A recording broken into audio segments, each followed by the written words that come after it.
Aujourd'hui, nous allons partir à la découverte d'une arme russe terrifiante, le Cosmos 2553.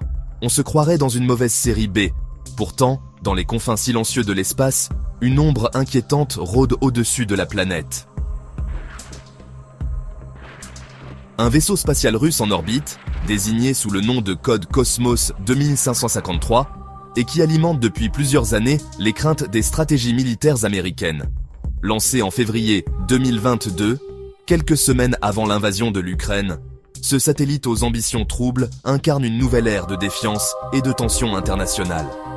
Ce qui semblait être, à première vue, une simple mission technologique pour tester des instruments avancés, pourrait en réalité cacher un dessein bien plus sombre. Selon une enquête récente du New York Times, le Cosmos 2553 contiendrait une ogive factice. Ce serait en fait le prototype d'un système d'armement nucléaire spatial. Pour les experts de la sécurité mondiale, cette information réveille les spectres des expérimentations passées. En 1962, l'armée américaine avait mené l'opération Starfish Prime, faisant exploser une arme nucléaire dans l'espace pour évaluer ses effets. Les résultats furent catastrophiques, des perturbations des communications sur Terre et la création d'une ceinture de radiation artificielle endommageant des satellites. Pourtant, la signature du traité sur l'espace extra-atmosphérique en 1967 avait marqué un moment d'espoir. Les grandes puissances s'engageaient à interdire les armes de destruction massive dans l'espace. Mais que valent ces engagements face aux avancées technologiques modernes et à la révision constante des stratégies militaires ?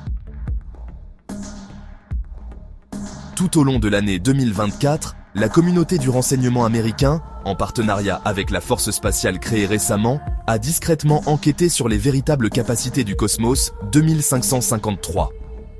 Plusieurs données semblent suggérer que ce satellite pourrait aussi servir d'arme anti-satellite, capable de désactiver ou de détruire les équipements adverses en orbite. Une telle capacité représentait une menace majeure, rendant vulnérable un domaine considéré comme essentiel pour les communications militaires, l'observation terrestre et la navigation globale.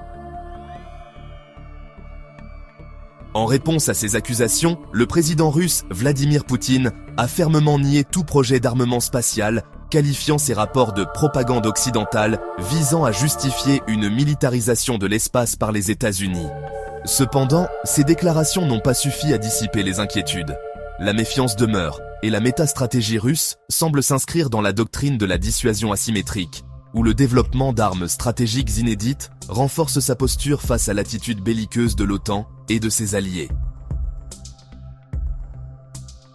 L'éventualité d'une « guerre des étoiles » n'est pas nouvelle, mais elle prend un sens plus menaçant dans le contexte géopolitique actuel où les relations entre les grandes puissances semblent au plus bas. La Chine, quant à elle, n'est pas en reste, et le développement parallèle de technologies militaires spatiales par Pékin ajoute une troisième dimension à ce nouvel échiquier. L'espace, longtemps considéré comme une zone de coopération scientifique et un sanctuaire exempt de conflits, se transforme inexorablement en théâtre de rivalité. Une question brûlante demeure. Le Cosmos 2553 est-il vraiment une arme terrifiante précurseur d'une nouvelle course aux armements ou une habile manœuvre destinée à semer la paranoïa chez les adversaires? Seul le temps nous apportera la réponse. Merci d'avoir regardé cette vidéo. Si vous l'avez appréciée, abonnez-vous et activez la cloche pour soutenir ma chaîne et ne manquez aucun de nos prochains sujets.